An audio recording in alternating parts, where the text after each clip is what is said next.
me is pointing toward. I'm not worried, I'll follow reward. If I'm wide open like a door. And Bobby's head open like a door.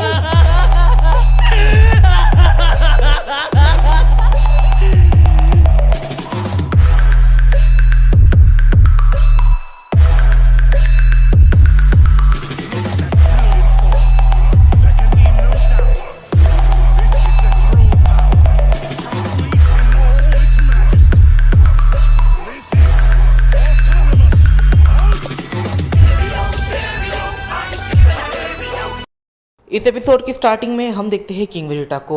इस point पर king Vegeta eliminate हो चुका है, but फिर भी वो ring के बाहर से जोर से चिल्लाता है वेजिटा इसे वो सबक सिखाना जो इसने कभी एक्सपेक्ट नहीं करा था। और यहाँ पर जो किंग वेजिटा है वो काफ़ी जोर से कहता है मुझे तुम पर पूरा भरोसा है और मैं तुम पर काफ़ी ज़्यादा प्राउड हूँ।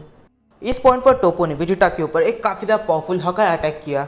ये जो हकाई अटैक है अगर ये गलती से भी ग्राउंड को लग जाता तो पूरा का पूरा टूर्नामेंट ऑफ पावर का स्टेडियम इरेज हो जाता। ये इतना डेडली था।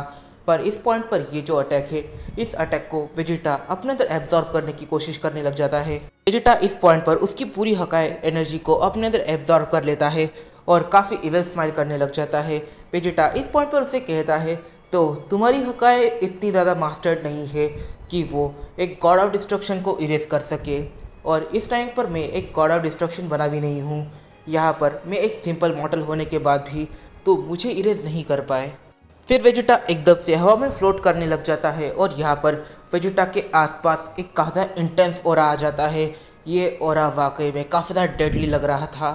फिर वेजिटा एकदम से नीचे उतरता है और वो यहाँ पर जो टोपो है उसे पहले अटैक करने का चांस देता है। और यहाँ पर जो वेजिटा की आवाज़ है वो एकदम कोल्ड लग रही थी। इस एक रीज़न की वजह से टोपो वेजिटा से थोड़ी देर के लिए डर जाता है। इस पॉइंट पर जो हकाइशिन टोपो है वो एकदम से एक काफ़ी डेडली पंच बनाता है और वो इस पंच को सीधा वेजिटा को मारता है। इस पंच को वेजिटा ब्लॉक करता है और वेजिटा एकदम से पीछे जाने लग जाता है। इस पॉइंट पर वेजिटा टोपो की तरफ देखता है और एक इविल स्माइल करता है।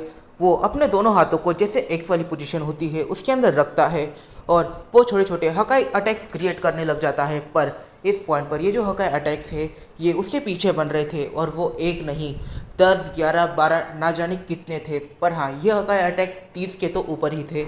इस पॉइंट पर वेजिटा एकदम से अपने एक्स को जैसे ही खोलता है वो सारे ही अटैक्स टोपो के ऊपर जाने लग जाते हैं। इस पॉइंट पर टोपो अपने आप को बचाने के लिए कुछ भी नहीं कर पाया क्योंकि वेजिटा इस पॉइंट पर उससे थोड़ा बहुत ज़्यादा पावरफुल है। पर हाँ, वो उन अटैक्स को डॉच करने की कोशिश करता है। वो कुछ अटैक्स को डॉच करता है पर कुछ अटैक्स उसे लग जाते हैं और उसे थोड़ा बहुत डैमेज दे ही देते हैं। इस मोड पर सारे ही गॉड ऑफ डिस्ट्रक्शन इन चीज़ों को देखकर काफ़ी ज़्यादा शॉक हो रहे थे क्योंकि वेजिटा ऐसे चीज़ों को कर रहा था जो एक ट्रू गॉड ऑफ डिस्ट्रक्शन भी नहीं कर सकता, जैसे कि यूनिवर्स 1 और यूनिवर्स 12 का गॉड ऑफ डिस्ट्रक्शन। ये वेजिटा के सामने काफ़ी ज़्यादा वीक है। इस पॉइंट पर वेजिटा गॉड ऑफ डिस्ट्रक्शन के लिए भी काफ़ी ज़्यादा ओवर पावर बन रहा था। इस टाइम पर बीरस भी ये सोच रहा था कि मैंने इसे अल्टर एगो के बारे में कुछ ज़्यादा बताया भी नहीं, बस इसे मैंने बेसिक बताए थे और ये बेसिक के भरोसे इसने अल्टर एगो को अचीव भी कर लिया और इसे इतने आसानी से यूज़ भी कर रहा है। और इसकी ट्रिक्स को देखकर तो भाई बीरस भी शॉक हो गया था। इस टाइमिंग पर जो मार्करेटा और वेडॉस है, मतलब कि यूनिवर्स 6 और यूनिवर्स 11 की एंजल, वो यहाँ पर वीस को अप्रिशिएट करती है और यहाँ पर वो वीस से कहती है तुमने इस मॉडल के ऊपर काफ़ी अच्छा काम करा है। ये नेक्स्ट टाइम जब गॉड ऑफ डिस्ट्रक्शन बनेगा तब ये काफ़ी ज़्यादा पावरफुल बनेगा। इसे टाइटल मिलने पर ये बीरस को काफ़ी आसानी से सरपास कर सकता है। यहाँ पर वेडॉस ने भले ही वीस को अप्रिशिएट किया हो पर वो अपने मन में काफ़ी ज़्यादा डरी हुई भी थी क्योंकि इस पॉइंट पर मार्गरेटा का सिर्फ एक ही warrior tournament of power ring के अंदर है और वो है काबा। इस पॉइंट पर काबा भी रिंग के अंदर क्यों है इसकी एक काफ़ी बड़ी वजह है क्योंकि जो अलग अलग कैरेक्टर्स है जैसे कि वेजिटा, गोकू, उन्होंने ही काबा को यहाँ पर बचा के रखा है, वरना काबा कब का एलिमिनेट हो चुका होता। इस पॉइंट पर हम देखते हैं यहाँ पर वेजिटा और टोपो इन दोनों की बैटल चल रही थी, बट तभी वेजिटा टोपो को रुकने का इशारा करता है। यहाँ पर वेजिटा टोपो से कहता है तुम जैसे बैटल कर रहे हो, बैटल करने का वो तरीका बिल्कुल बचकाना है।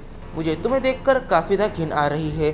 मैं तुम्हारे साथ इस ट्रांसफॉर्मेशन में बैटल कर बस खुद की ही इंसल्ट कर रहा हूँ। इस पॉइंट पर वेजिटा टोपो को काफ़ी ज़्यादा इंसल्ट करता है। फिर वो अपनी ट्रांसफॉर्मेशंस को नीचे लाने लग जाता है। फिर वो अपनी सुपर सैन फायर ट्रांसफॉर्मेशन में चले जाता है। जैसे ही वो अपनी सुपर सैन फायर ट्रांसफॉर्मेशन में चले जाता है वो टोपो को सबसे पहले अटैक करने का चांस देता है। इस पॉइंट पर वेजिटा के पास फिर भी काफ़ी ज़्यादा स्ट्रेंथ है टोपो से भी ज़्यादा, यहाँ पर जब टोपो उसे पंच मारता है तब वेजिटा अपने एक फिंगर की मदद से टोपो के पंच को रोक लेता है। इस पॉइंट पर वेजिटा टोपो से कहता है, क्या तुम जानते हो जब मैं अपनी सुपर सैयन 4 ट्रांसफॉर्मेशन में था तब भी मैं तुम्हारे लेवल पर था, पर फिर भी तुम मुझे डैमेज दे पा रहे थे और तुम्हारा डैमेज मुझे काफ़ी ज़्यादा लग भी रहा था। तुम जानते हो ऐसा क्यों हुआ? क्योंकि मैं चाहता था कि तुम मुझे डैमेज दो। अगर मैं तुम्हें डिफीट करना चाहता तो मैं तुम्हें अपनी सुपर सैयन 4 में ही डिफीट कर देता, पर नहीं, मैंने तब बस डैमेज खाना ज़रूरी समझा क्योंकि तब मेरे पास अल्ट्रा ईगो नहीं थी। और अगर देखा जाए तो मेरे पास अल्ट्रा ईगो के नीचे जो ट्रांसफॉर्मेशन है वो इस टाइम पर तुम्हारी ट्रांसफॉर्मेशन से तो काफ़ी ज़्यादा सुप्रीम है और मेरी अल्ट्रा ईगो तुम्हारी अल्ट्रा ईगो से काफ़ी ज़्यादा पावरफुल है। तुम मेरे सामने कुछ भी नहीं हो। इस टाइम पर टोपो काफ़ी कम टाइम में रियलाइज़ कर लेता है कि वेजिटा उसके लिए काफ़ी बड़ा थ्रेट होने वाला है और इस पॉइंट पर उसे ऐसा भी लगता है कि हो सकता है वेजिटा यूनिवर्स 7 का स्ट्रॉन्गेस्ट कैंडिडेट हो। इस एक रीज़न की वजह से वो वेजिटा को एलिमिनेट करने के बारे में सोच रहा था, पर यहाँ पर वेजिटा को वो एलिमिनेट नहीं कर सकता था क्योंकि वेजिटा के पास उससे ज़्यादा स्ट्रेंथ है। तो फिर यहाँ पर टोपो डू और डाई ये गेम खेलता है, मतलब कि यहाँ पर वो खुद एलिमिनेट हो सकता है और सीधा इरेज हो सकता है ताकि वो वेजिटा को एलिमिनेट कर सके। और यहाँ पर वेजिटा को एलिमिनेट नहीं किया जा सकता इस एक रीज़न की वजह से वो सोचता है कि एक तो वो वेजिटा के हाथ से खुद मरेगा या फिर वो अपने हाथ से वेजिटा को मारेगा। मतलब कि अगर टोपो वेजिटा के हाथ से मरता है तो फिर वेजिटा को एलिमिनेट कर दिया जाएगा, पर अगर वेजिटा टोपो को एलिमिनेट कर देता है मतलब कि जान से मार देता है तो फिर यहाँ पर वेजिटा खुद एलिमिनेट हो जाएगा। मतलब कि यूनिवर्स 11 के जितने भी वॉरियर्स हैं उन्हें वेजिटा से उलझना नहीं पड़ेगा।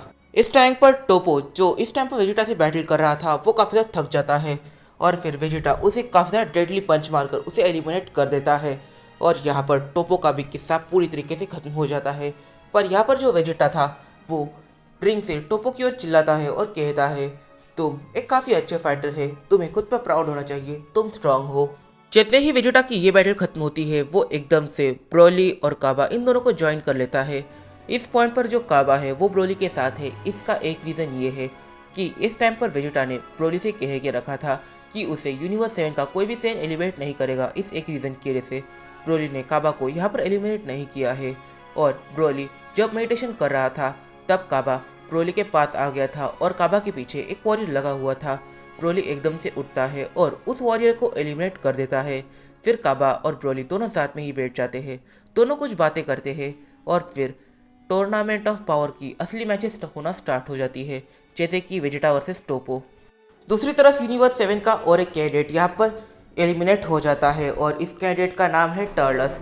इस पॉइंट पर टर्लस एलिमिनेट हो चुका है और वेजिटा, गोकू इन दोनों को इस बारे में भनक नहीं थी, पर जब उन्हें पता चलता है तो जिसने टर्लस को एलिमिनेट किया था वेजिटा और गोकू उसे भी एलिमिनेट कर ही देते हैं। इस टाइम पर टूर्नामेंट ऑफ पावर के काफ़ी सारे यूनिवर्सेस इरेज हो चुके हैं सिवाय 3 यूनिवर्सेस के, यूनिवर्स 7, यूनिवर्स 6 और यूनिवर्स 11। ये 3 यूनिवर्सेस ही अब सर्वाइव कर रहे थे। इस पॉइंट पर जो गोकू है वो जिरेन की तरफ देख रहा था और अब गोकू जिरेन से कहता है, तो तुम और मैं हम दोनों अभी एक दूसरे के सामने हैं, तो इस बैटल को शुरू किया जाए। दूसरे साइड जिरेन और काबा ये दोनों अपने यूनिवर्सेस के लास्ट कैंडिडेट्स हैं। मतलब कि अगर गलती से भी जिरेन यहाँ पर एलिमिनेट हो जाता है तो फिर यूनिवर्स 11 को इरेज कर दिया जाएगा और अगर काबा यहाँ पर एलिमिनेट होता है तो यूनिवर्स 6 को इरेज कर दिया जाएगा। पर यूनिवर्स 7 के पास उनके 3 कैंडिडेट्स हैं और तीनों कैंडिडेट्स इतने ज़्यादा पावरफुल है कि वो जिरेन को काफ़ी आसानी से टेक डाउन कर सकते हैं। दूसरे साइड वेजिटा, ब्रोली और काबा इन दोनों को ही ज्वाइन करता है। यहाँ पर वो ब्रोली से सवाल करता है, तुम्हें क्या लगता है गोकू और जिरेन इन दोनों की इस बैटल में कौन ज़्यादा टिकेगा और जिरेन कितने देर में हारेगा? इस पॉइंट पर ब्रोली कहता है, max to max 30 second Jiren के पास चांस है। यहाँ पर वेजिटा कहता है, वैसे 30 सेकेंड तुमने ज़्यादा ही कह दिए, अगर कैकेरॉट उसे एलिमिनेट करने पर आ जाए तो फिर वो उसे 5 सेकंड के अंदर एलिमिनेट कर देगा, पर मुझे नहीं लगता कि कैकेरॉट उसे आसानी से एलिमिनेट करेगा। इन लोग का टाइम पास ज़रा सा होने ही वाला है।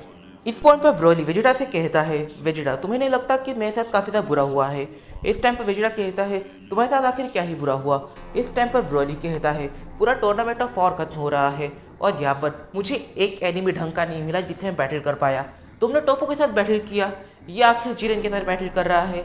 गोहान ने भी उनके स्ट्रॉन्गेस्ट मेंबर को निपटा दिया, यहाँ पर ग्रेनोला ने भी स्ट्रॉन्गेस्ट कैरेक्टर को निपटा दिया। मुझसे बैटल करने के लिए कोई यहाँ पर बचा ही नहीं और जिनसे भी तुम लोग बैटल कर रहे थे वो काफ़ी ज़्यादा वीक थे, वो मेरे लेवल पर तक आते ही नहीं थे। तो आखिर यहाँ पर बस मेरा टाइम वेस्ट हुआ है और कुछ भी नहीं। और मुझे एक बूंद पसीना भी नहीं निकला है। अब मैं करूँ क्या यहाँ पर? मेरा यहाँ पर आना वेस्ट ही हो गया ना। इस पॉइंट पर वेजिटा ब्रोली से कहता है यहाँ पर जो टूर्नामेंट ऑफ पावर है वो तब तक खत्म नहीं होने वाला जब तक यूनिवर्स 6 और यूनिवर्स 11 ये दोनों पूरी तरीके से एलिमिनेट नहीं हो जाते। यहाँ पर यूनिवर्स 11 का लास्ट वॉरियर बचा हुआ है, कैकेरॉट उसे वैसे भी एलिमिनेट कर देगा। और यूनिवर्स 6 का जो वॉरियर है, जो लास्ट है, वो काबा है हमारा फ्रेंड। हम इसे एलिमिनेट तब तक नहीं करेंगे जब तक टाइम बीते ना। अभी आधा ही टाइम हुआ है, तो आधा टाइम अब भी हमारे पास रहेगा। उस टाइमिंग के अंदर तुम और मैं, हम दोनों ट्रेनिंग कर लेंगे। फिर वेजिटा काबा की तरफ देखता है। यहाँ पर वेजिटा काबा से कहता है तो काबा सुनो मेरी बात, टूर्नामेंट ऑफ पावर का अभी आधा ही टाइम बीता है, तो जैसे ही टूर्नामेंट ऑफ पावर पूरा बीतने में 1 मिनट बाकी होगा तब हम तुम्हें बताएंगे और तुम्हें सीधा वर्ल्ड में छलांग मारनी है। और जब तुम वर्ल्ड में छलांग मारोगे तब ये टूर्नामेंट ऑफ पावर ऑफिशियली हम लोग जीतेंगे। फिर हम तुम्हारे यूनिवर्स को वापस मांग लेंगे विश के अंदर। तुम मंजूर हो इस बात के लिए?